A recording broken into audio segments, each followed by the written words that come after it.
Olá para você que acompanha Notícias Agrícolas, eu sou Virgínia Alves, nós estamos de volta nessa segunda-feira, dia 13 de janeiro de 2023 e nosso destaque agora é para o setor de citros. Vamos falar um pouquinho de laranja. A Fundecitrus divulgou na última semana a atualização em relação à safra 2022/2023 e a gente vai entender então como é que ficam esses números e se o clima mudou nas principais áreas de produção e saber quais são as novidades que a gente tem em relação à produção brasileira. Dito isso, quem vai conversar com a gente aqui hoje, em nome do Fundecitrus, é o Vinícius Trombin. Vinícius, seja bem-vindo mais uma vez.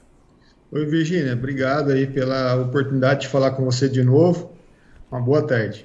Vinícius, vamos lá então. O Fundecitrus divulgou na semana passada o terceiro número referente à safra 2022/2023. O que a gente tem de novidade dessa vez?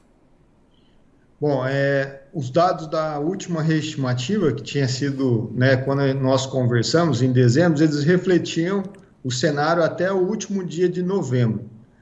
E de lá para cá, nós tivemos mais chuvas do que tínhamos tido até naquele momento. E Vinícius, em relação ao volume, então, a gente está com 316,23 milhões de caixas, é isso? É isso mesmo. Então, houve um pequeno aumento, por conta dessas chuvas. Então, elas ajudaram os frutos a crescerem. Só que essa safra só ainda não foi maior por conta da queda, Então, essas chuvas elas foram muito intensas e também provocaram uma queda maior de frutos. E o que acabou compensando esse efeito positivo no ganho de peso dos frutos. Vinícius, deixa eu entender melhor, então. Até pouco tempo atrás, a gente falava da falta de chuva impactando a produção de laranja. Agora, esse excesso, ele compensou um pouco, mas a queda de fruta acabou limitando um avanço mais expressivo na produção, é isso? Então, durante a safra, a gente teve chuvas relativamente frequentes, mas o volume foi muito menor do que a média histórica, Hoje, no acumulado desde maio, ele está 10% a menos da média histórica, mas no começo da safra, esse volume de chuvas foi bem abaixo da média histórica, o que impactou no tamanho dos frutos. Então, os frutos das variedades que começam a serem colhidas no início da safra, que são aquelas variedades precoces, essas foram colhidas com tamanho menor. As laranjas tardias e de meia estação, que ficam mais para o final da safra, pegaram esse período de chuvas mais volumosas, e cresceram mais, mas por outro lado também caíram mais, o que acabou compensando esse efeito positivo do ganho de peso. E Vinícius, essa questão das chuvas, elas chegaram para todo mundo ou continuaram acontecendo de forma muito irregular? Porque a última vez que nós conversamos, elas começavam a chegar, mas ainda não era para todo mundo. Teve melhora nesse quesito? É isso mesmo, Virgínia. As chuvas eram bem pontuais, Até elas ficaram diferentes, mesmo dentro de municípios que eram vizinhos. Agora não. Esse último período de chuvas que aconteceram em dezembro e janeiro, sim, foram muito mais abrangentes e um volume muito significativo. A gente teve municípios que choveu praticamente todos os dias agora em janeiro.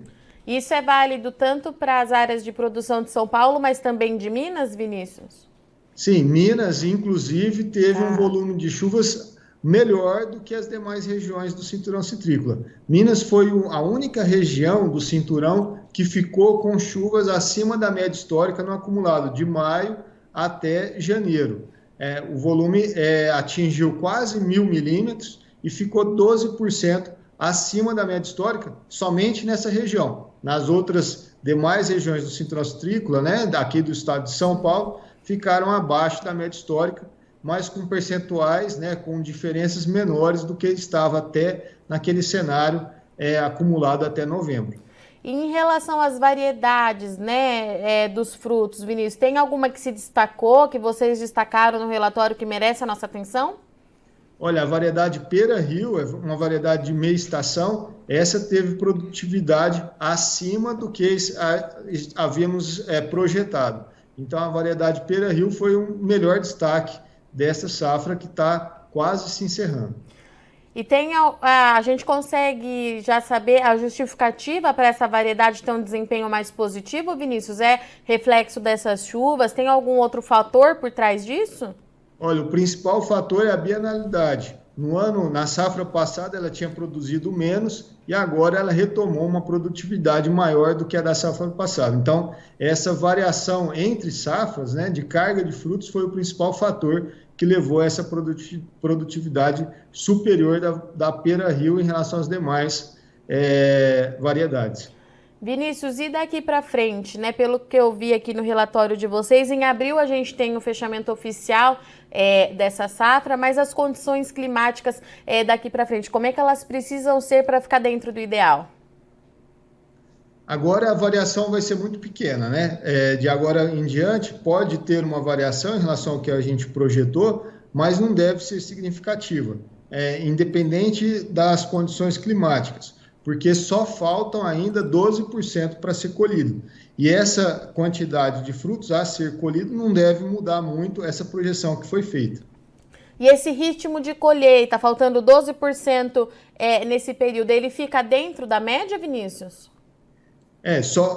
Um problema maior seria se a gente não conseguisse colher esses 12% aí por chuva em excesso, aí sim a gente poderia ter uma variação maior nessa safra.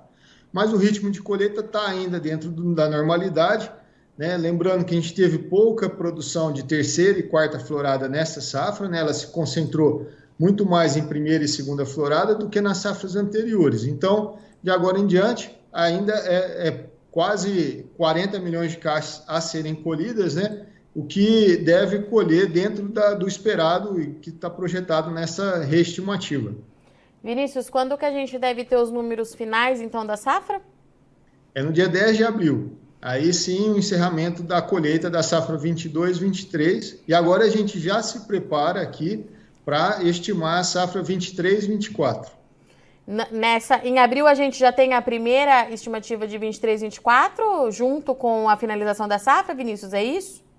Não, a gente termina em abril a safra e em maio a gente começa a nova safra e aí a reestimativa da próxima safra vai ser em maio deste ano. Perfeito. Vinícius, obrigada, viu, pela sua participação, por vir aqui atualizar os números do Fundecitrus para a gente continuar acompanhando a estimativa da produção de laranja do país. Já deixo o convite aberto, a gente se fala em abril. Tá, joia, então. Muito obrigado. Um abraço. Portanto, conversamos aqui com o Vinícius Trombin e falou com a gente em nome do Fundecitrus, que divulgou recentemente sua terceira reestimativa de safra para o ciclo da laranja 2022 e 2023, perdão. De acordo com o Fundecitrus, então, a safra está estimada em 316,23 milhões de caixas de 40 quilos e esse número fica pouco acima, 0,7% acima do que o projetado em dezembro pelo Fundecitrus. E de acordo com o Vinícius, a única novidade que a gente tem nesse período é o regime de chuvas que voltou a acontecer dentro da normalidade. As chuvas ajudaram o desenvolvimento da safra, mas também contribuíram para a queda prematura dos frutos. Por isso que a gente ainda não consegue ter uma alta muito grande na produção em relação ao ano passado. Vale lembrar que a cultura da laranja foi uma das mais impactadas por conta do evento climático Laninha e agora vai se recuperando gradativamente em relação à produção. O Vinícius trouxe pra gente que no dia 10 de abril a gente vai ter esse número fechado da safra aqui do Brasil e em maio a gente já começa então a pensar na safra 2023/2024. Bom, eu sou Virgínia Alves, eu agradeço muito ao Audiência e Companhia, mas não sai daí que o Notícias Agrícolas continue, já já a gente está de volta.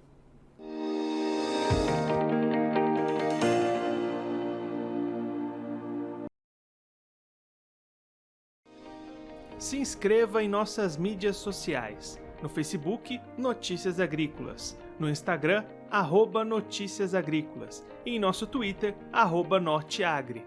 E para não perder nenhum vídeo, não se esqueça de nos acompanhar no YouTube e na Twitch, Notícias Agrícolas Oficial.